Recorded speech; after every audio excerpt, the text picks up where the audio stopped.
Hey everybody, my name is Ava Jurgens, and today I'm going to be talking about the difference between short-term rentals and long-term rentals. The reason I'm making this video is I think short-term rentals and long-term rentals are both super attractive investments, and I want to make a video saying the differences between each, and then whatever one you think would best suit you, you can choose if you're trying to decipher which one to invest in. I apologize, I keep switching the angle. For starters, I kind of want to just give a definition for each. So what is a short-term rental? A short-term rental is a furnished home/apartment that you can rent for a day, a couple days, or even a month. Typical reasons an individual would rent this would be just a vacation with their family, a business trip, maybe they're there for a meeting or they're a traveling nurse, and so on. You can rent short-term rentals on major booking platforms. Some you may be familiar with are Airbnb and Vrbo. Or VRBO, I'm not sure which is the right one. But yeah, that pretty much sums up just like a quick definition of what a short-term rental is. So as for a long-term rental is where a unit is rented out to a tenant for longer than a 6 months period typically. This unit could be a single family home, a duplex, a quadplex, or a huge apartment complexes. A long-term rental is just basically the tenant's home. They're gonna be staying there for a while, they can call it home. So there are 3 categories I kind of want to talk about and decipher the difference between each of them. So what I'm going to be focusing on is the money, the workload, and the risk of both short-term rentals and long-term rentals. Compare them side by side so it's really clear for you guys. For starters, I want to focus on the money side of short-term and long-term rentals. So with the money, we're going to be talking about expenses, cash flow, and appreciation. So for starting off with expenses, basic house expenses are things like water, sewer, electricity, cable, gas, mortgage, and so on. So for long-term rentals, the tenants are going to be paying most of the expenses, and if they aren't already, you can most likely outsource most of them. Obviously, there are going to be some setbacks and some expenses you just can't outsource, or there's going to be something in the way. For example, I have a long-term buy and hold rental in a city where it is law that the landlord pays water and sewer, so I cannot outsource that bill to my tenants. As well, let's say a quadplex doesn't have separate water meters, like you're probably gonna have to pay water and sewer. But for the most part, you're allowed to outsource most of your expenses to your tenants. Except obviously things like mortgage and insurance and so on.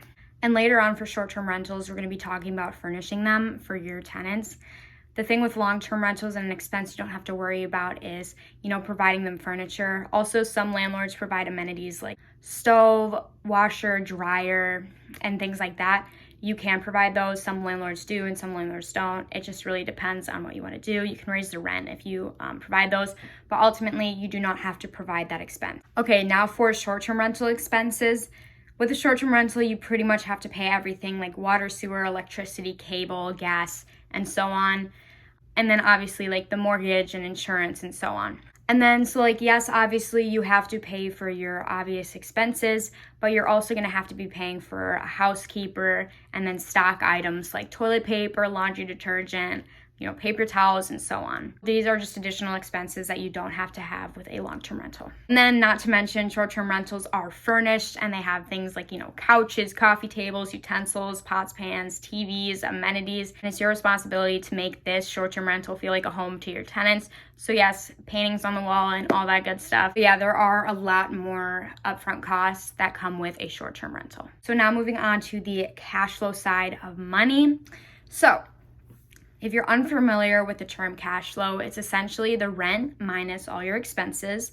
And then I usually take off a CapEx percentage and a maintenance percentage off of my rent. So I have money later when I will need to fix something out of the blue. And then after you subtract all of that, you have your pure cash flow. So there's a difference between the 2 investment types in cash flow, and it's pretty obvious. I will explain. Okay, we're gonna be starting off with long-term rentals. In most cases, you're going to be getting a paycheck every single month from your tenant with the rent. And that is just going to be how you're making your income off of your long-term rental.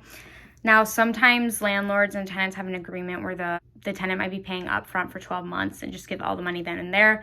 But in most cases, you're just going to be getting those monthly paychecks from your tenant. While a long-term rental might not produce as much in cash flow as a short-term rental might, the thing with a long-term rental is the tenant signed a contract to pay you the same amount of money every single month. So variables that would affect a short-term rental, like the time of year, the season, and so on, won't be affecting like your rent in a long-term rental.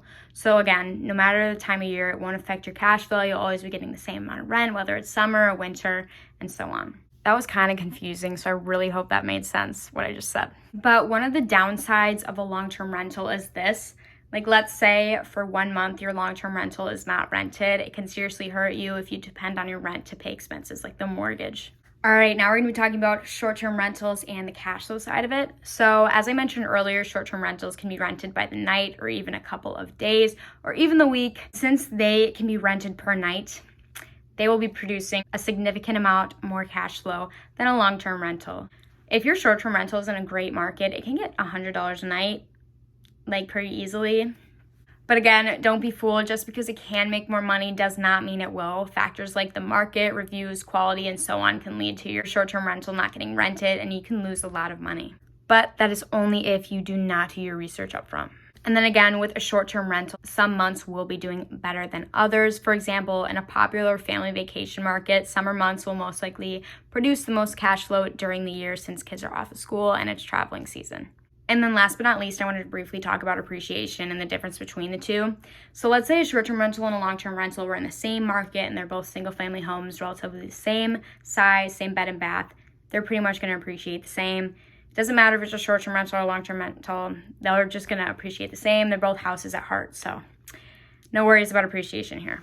So now I really wanted to talk about the workload of both a short-term rental and a long-term rental. Both assets require a different amount of workload, so just let me briefly explain. With a long-term rental, it's easier to manage than a short-term rental because turnover can only come around every couple of years if you are a good landlord. But just like anything, it is legal heavy and systems are super important as well as sticking to those rules. If you're looking to hire a long-term property manager, you're typically going to be seeing rates from 8 to 12%, so definitely cheaper than an STR, which I'll talk more about their rates later. So with a short-term rental, you can have a new guest every couple of days, meaning you have to constantly get new rental agreements signed, have cleaners come in between every stay, and so on. There is quite a bit more work when it comes to property management, but the good news is there are a lot of apps and systems that you can use to make managing a short-term rental super easy. Like, it's really important to include channel managers, scheduling managers, and pricing managers into your short-term rental management systems that you have. And seriously, like, it can truthfully like automate it like entirely, so you don't have to do as much work as you really think you do. So don't let the workload of a short-term rental scare you. If you decide you're tired of managing your short-term rental and you want to hire out, you're going to be seeing rates that go up to 25% or even higher. So yes, they are pretty high and 25% plus fees. So it kind of gets crazy, but again, it is a lot more workload, so rates are definitely going to be higher. Next, I want to be talking about risks. You've already heard pretty much the risks for both. They each have a long list of risks from legal to reviews to tenants, etc. But even with the risks, both are great investments. So I encourage you to choose the one you're most passionate and excited about because that's the one you're going to be most successful in. But no one is stopping you from having both. I personally have long-term buy and hold rentals, but I really want to try to get into short-term rentals this year because, 2022, and it's time to try something new. But I want to continue my journey for both and see what I'm liking. I'm super excited about both again, so I know I can be successful in both because you'll be successful in what you're excited about. And with that said, I really hope you enjoyed this video and like, subscribe, and comment. Comment down below which one you like better. All right, bye guys.